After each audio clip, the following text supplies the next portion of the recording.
Alright guys, it's time to talk about BNB or Binance Coin on the channel, and I know I did a video about this about 24 hours ago, and this is just the most interesting piece of news though about the Trump family. They held talks to take a financial stake in Binance according to the Wall Street Journal. Now this registered as positive news on Moodix. Now Moodix measures news, and yeah, this, according to that, was 0.1175 positive. Now, in my opinion, this is not positive news, guys. I am not a big fan of Trump and his world financial liberty and anything around Trump that wants to get into crypto. I just think we have only seen negative things from the Trump family in crypto so far, guys. I think this is going to hurt Binance. So I really hope this does not come to fruition. Now, as a result of this, we did see this move today, this big wick up. Now, someone had to know that this was going to happen, guys. And yesterday, we did a video. We were on this candle here, and it was right on the line here at 573. Now, we find ourselves coming back to this line, and it looks like we want to retest this as support. So, okay, we have retested this now several times, and let's see if we can hold. We do have another 2 hours on this candle, and it looks like we're just about to fall under it. Now, we do have this trend line as support as well, and we have bounced off this several times, so that is, something to think about. If we do fall under the $573 mark, it's not all over, but yeah, we need to get a bounce here. If not, then yeah, we probably will go down to lower prices. Now, BNB has been relatively strong compared to other coins, so I don't think this will fall back as hard as many of the coins have fallen back today. Now, I want to look at the RSI just to see how much strength we still may have left in this move. Now, on the 4-hour time frame, it's pointed to the downside here on the RSI. It is overbought basically on the Stochh RSI. Let's see, let's go to the 1 hour. 1 hour is actually oversold, and we're right in the middle here with the RSI, kind of flat, so that is actually not too bad, I would say. 15-minute time frame, looks like we're getting to the oversold territory. Just getting down into it right now. The RSI is pretty flat, guys, so that actually is not bad. I mean, it's pretty low too, so that has room to run. So 15-minute and 1 hour, not too bad. The 4-hour pointed to the downside and overbought, so not the best time frame. Now on the daily time frame, still pointed heavily to the upside on the Stochh, and just pointed slightly, to the upside here with the RSI. So not too bad. On a weekly time frame, yeah, really oversold, guys, and looks like it'll probably cross up soon, and it is pointed to the upside, here on the RSI. So overall, guys, BNB still doesn't look too bad. When we're talking about the RSI and the Stochh RSI, guys, looks pretty good in my opinion. Just a couple of time frames, not so good, but hey, look at this, move. I mean, it came from what, $507 all the way up to right here at this resistance. Well, a little bit over the resistance, so about $615 today, and that's a big move, guys.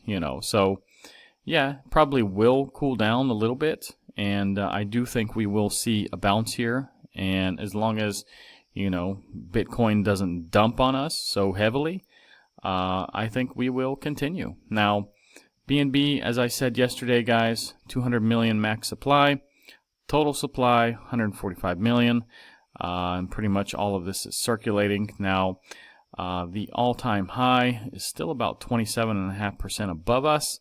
It was about $790. And yeah, guys, the tokenomics of this are really good in my opinion. Now, Bitcoin, since we got PPI today, guys, we have just gone down. So it's kind of strange for me. We had a good PPI reading. Actually, the PPI measured 0.19 positive, so that is actually very good. And, you know, unfortunately, it's just kind of shitting the bed, we can say. And we are, you know, trying to get a little bit of a bounce right now. Now, one positive at the moment is, okay, maybe this was the low here, maybe this will be the next low, and maybe, you know, somewhere up here we'll get another low. We just have to wait and see, guys. We need to kind of stair-step ourselves up. Now, we do have about 3 daily resistances to get above, to get back into the box where we were for so long. So let's see what happens now. Ethereum, oof, struggling, guys. Really struggling. I have to say, Ethereum doesn't look good at all. Ethereum is still in the reaccumulation zone.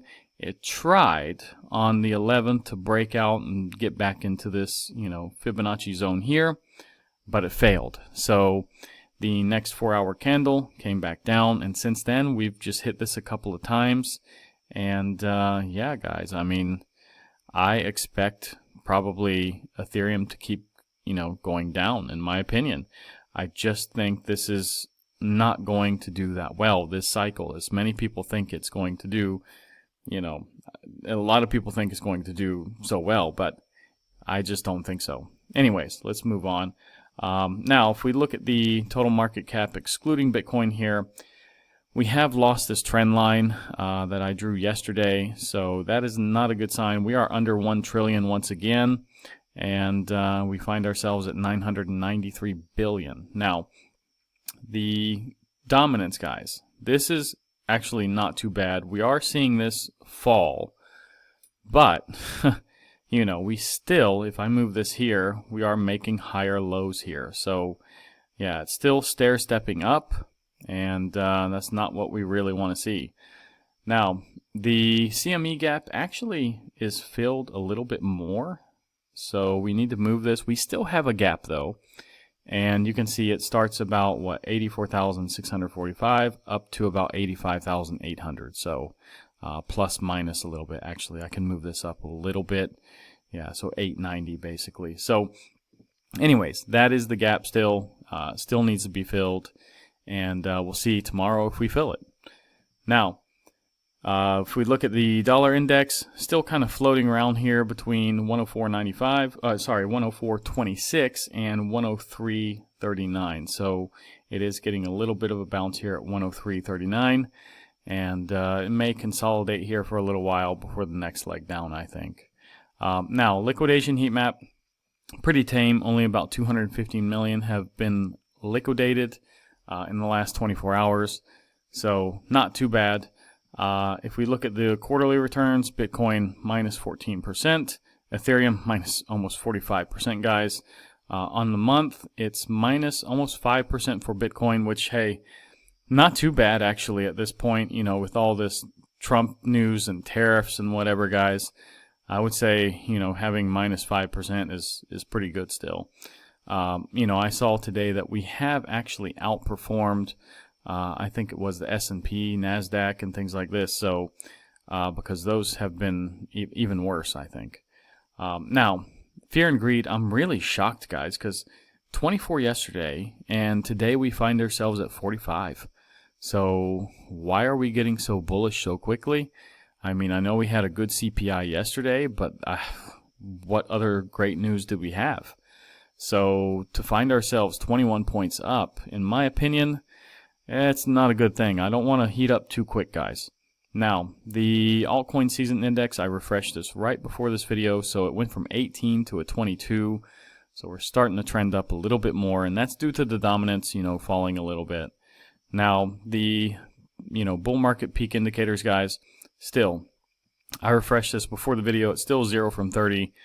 And yeah, I mean, the best one, the Pi Cycle Top Indicator, you can see it's starting to curve down now. Let me move my mouse out of the way, but just look here, guys, and you can see it's curving away from the green line. So we are prolonging this cycle, you know, if that is curving away from the green line. Now, tomorrow we do have Michigan numbers. That's pretty much all we have tomorrow. But, you know, the previous Michigan numbers were pretty bad. So we found ourselves expecting 3.3%, and we got 4.3% on the inflation expectations. I think back in February. So let's see what happens tomorrow. Hopefully, it's not wildly off. If it is, we could crash, guys. If it's way off, these numbers do count.